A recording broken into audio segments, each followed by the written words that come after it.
What are you doing in my swamp? What are you doing in my swamp? Hello everybody, this is Overboy and I'm going to be doing my review for the 2011 movie Alvin and the Chipmunks Chipwrecked.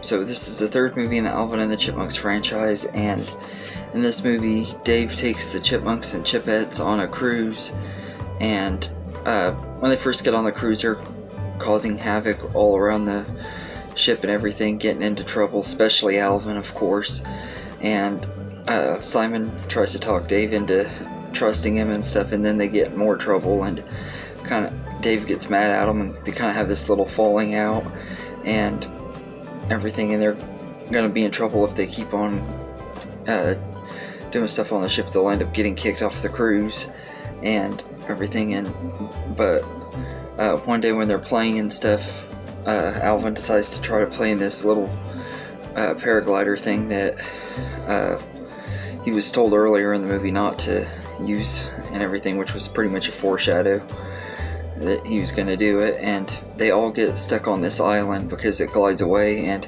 Dave along with Ian from the first two movies end up going on another glider and getting stuck on the island as well, and they're on different parts of the island. Dave is trying to find the Chipmunks and the Chipettes, and the Chipmunks are just trying to survive and everything, and Ian is helping Dave try to find them, and they finally find each other, and right after they find each other they find out that the volcano on there is about to explode, so they have to build a raft to get off of the island and everything. And along the way the Chipmunks meet this girl named Zoe, played by Jenny Slate, and there's a whole subplot with her wanting to find this treasure and stuff, and Simon gets bit by a spider and becomes this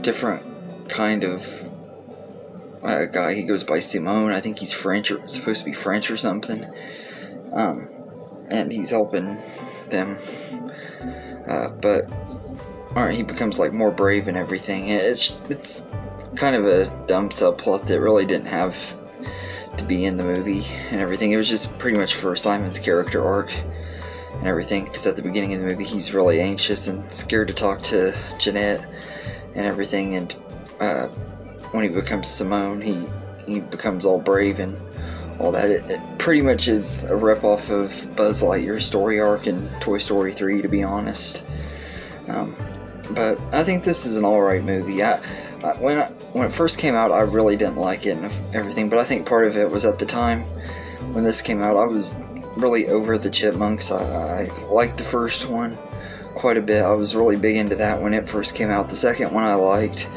but my love for the Chipmunks was already dying down when the second came out, and then this one came out and I just really didn't have any interest. Didn't see it till it came on video on demand, and it wasn't near as good and everything, but on rewatch I actually really enjoyed it this time. I like that it does something different with the franchise, as the second movie is pretty much the same movie and everything as the first. Pretty much Ian's just taking over the Chipettes instead of the Chipmunks and stuff, and they have to save them and everything. It's pretty much the same story and everything in the second movie. This one tries to do something different. The island setting is pretty good and it works for the most part, but it is filled with a lot of cliches and stuff. Like you got Jenny, who has all these different kind of balls and stuff that she makes faces on, why she would carry that many balls with her to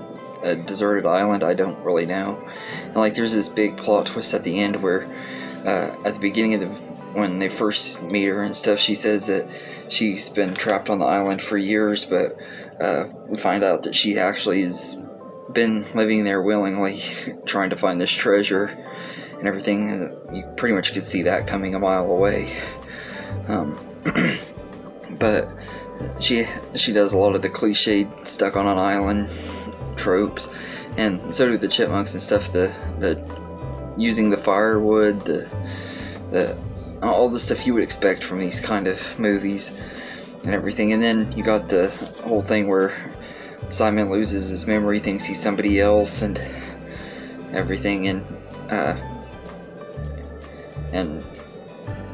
it's a trope that they use in Toy Story and many other movies and stuff. It wasn't anything new. It was kind of annoying. It could have taken that plot and the whole treasure hunting plot out of the story, and it would have been the same movie pretty much. They didn't have to have any of that in there. The cast are fine. Pretty much everybody came back from the first two. The main actors, the voice actors, and Jason Lee is back as Dave, and David Cross is back as Ian. And I actually like that they kind of give Ian a redemption in this one. He kind of gets redeemed a little bit, and I thought that was kind of good. And there was a part though in the movie when Dave said something about him losing his dignity. I'm like, that line could be said for David Cross himself, because you could tell he was miserable making all three of these movies and stuff. But even though he didn't like making these movies, he's actually a lot of fun to watch in here, because he's really over the top and funny. But this one, he's not near as funny, and the jokes aren't near as good as they are in the first two, some parts of it. And I think part of that comes down to that they got this one a G rating instead of a PG. But it's a lot more fun than I remembered it. It's really cliched and everything, but it's an okay watch. If you like Alvin and the Chipmunks, it's worth watching every once in a while. But it's not like one that I have to watch every year or anything like that. I'd watch it every now and then. But the music in here, I didn't really like a lot of it. They used a lot of songs that were really big in the early 2010s, and that's really when I stopped kind of listening to new music and everything. They used a few that I liked, like Firework from Katy Perry and Born This Way from Lady Gaga, but really those are really the only ones that I like quite a bit that were in this movie. The songs just weren't super great and everything, but I kind of expected me not to like it because of it being the more modern the Chipmunk movies get, the less I'm gonna like the music in them. But to me, the story made up for it, and they don't really sing near as much in this movie either, thank goodness. I mean, there are parts where they're just singing so that they can sing and have songs on the soundtrack, but it's not like real bad. So, but yeah, so I'd say I'd give Alvin and the Chipmunks Chipwrecked a 7 out of 10. I enjoy it a lot more than I used to. I don't think I like it as much as the first two, but it's still a lot better than I remembered it to be, and it's an okay movie. I know it's not going to be for everybody, and most people don't like these movies, and I can get why and everything, but I just enjoy them for what they are. Harmless little family movies that are kind of fun to watch, and eventually if I ever have kids, they'd be movies that I'd let them watch and stuff. But anyway, let me know in the comments what you think of this movie, and I hope you enjoyed this video, and have a good day, everybody.